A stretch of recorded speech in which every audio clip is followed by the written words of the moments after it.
Maestro, usted ha mencionado varios aspectos, como el hecho de que los fenómenos latinoamericanos podrían repetirse en México. ¿Podría explicarnos más acerca de esto? Sí, esta es una cuestión muy importante. Hemos dicho que la problemática actual es muy compleja, tiene varios aspectos. En primer lugar, hay que decir que ya quisiéramos tener ese nivel de desarrollo de la lucha popular en América Latina. Y que, como en otras ocasiones, vamos atrasados. En la independencia fuimos casi de los últimos que logramos independizarnos de España. Y algo parecido está ocurriendo actualmente. Y hay una cuestión semejante hoy como hace 200 años. Y es que los problemas estructurales de nuestro país son casi iguales que los problemas estructurales que enfrentaron estas revoluciones recientes en América Latina.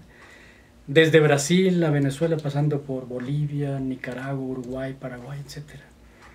Es decir, en primer lugar, en todos esos países, como en México, la clase obrera, las masas trabajadoras, no son la fuerza, el actor fundamental,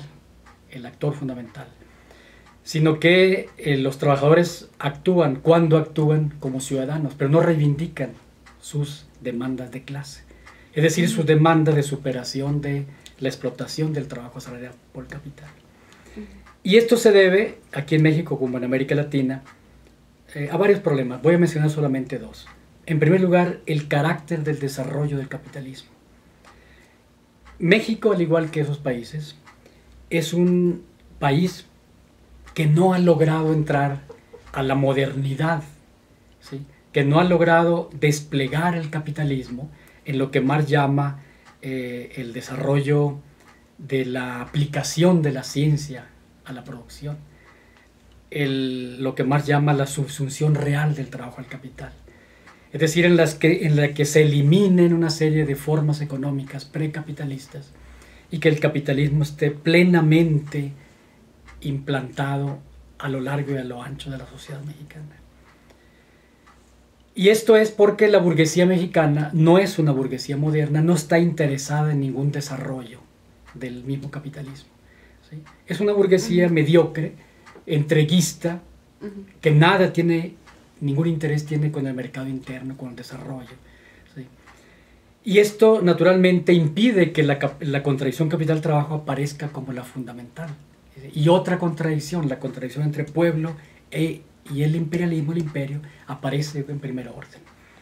Pero en segundo lugar hay una cuestión muy importante como segundo aspecto, que realmente no es segundo, sino tal vez la primera, pero que, dijéramos, es consecuencia o una expresión de lo anterior, la falta de conciencia de clase del proletariado mexicano.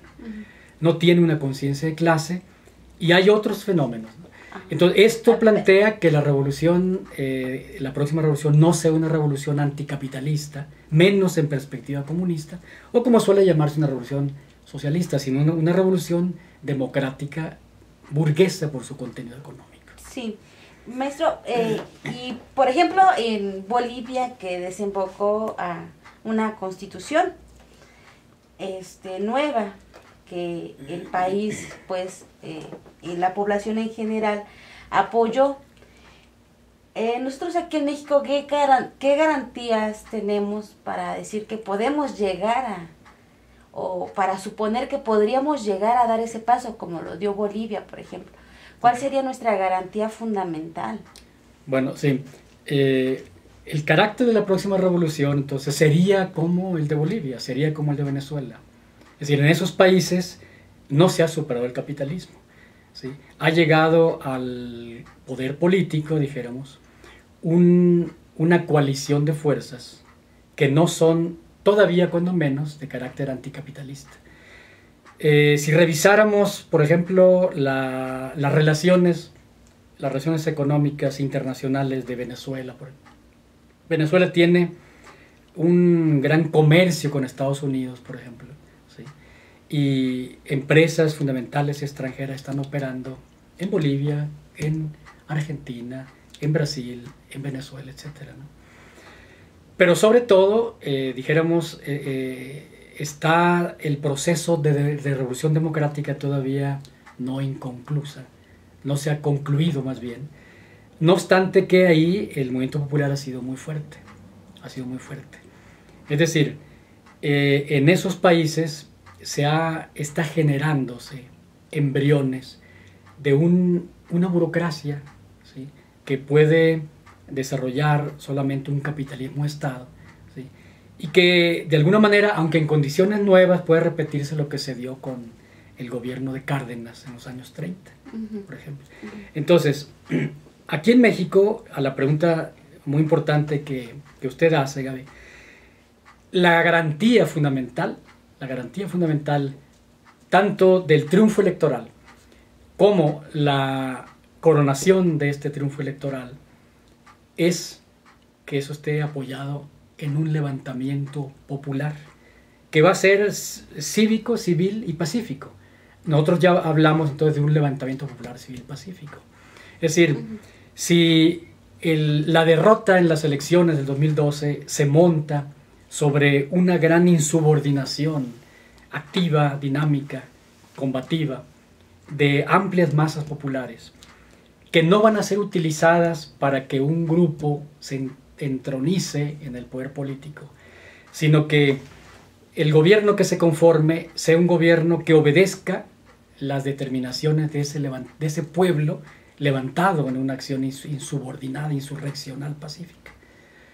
Y este levantamiento popular civil pacífico tiene que marcar las pautas de todas las políticas públicas del nuevo gobierno y tiene que marcar las pautas sobre todo del planteamiento, ¿sí?, de la convocatoria de un constituyente nuevo, la elaboración de una constitución, ¿sí?, y que ese constituyente, apoyado en el levantamiento popular civil pacífico, pueda llevarse a cabo exitosamente, pueda conocer ese proyecto de Carta Magna Nueva que esté construido sobre la base de poner por delante un futuro, dijéramos, no capitalista para el país. Por eso nosotros creemos que el levantamiento popular civil pacífico es el elemento central, la garantía fundamental, dijéramos, ¿no? Muy bien. Y, por ejemplo, en el supuesto de que en el 2012 no se pueda alcanzar esto, ¿qué vendría después, maestro? O sea, si no se logra el triunfo electoral. Sí, que no se lograra el triunfo electoral en el 2012, ¿qué expectativas tiene la sociedad mexicana? Sí, bueno, ese problema está planteado en términos de decir que hay que luchar para después del 2012, lo que pueda venir. Nosotros creemos que aquel que se prepare para ganar en el 2012 estará al mismo tiempo preparándose para lo que venga después del 2012, independientemente de que se logre el triunfo electoral o no. Es decir, nosotros ahorita concentramos la pregunta fundamental en que hay que lograr un triunfo electoral en el 2012. Y esa preparación, si realmente se hace para garantizar el triunfo electoral, simultáneamente estaremos hablando de una preparación para incluso una derrota electoral. Y naturalmente para un fraude que pudiera haber. Muy bien, maestro. Pues le agradecemos mucho su presencia aquí.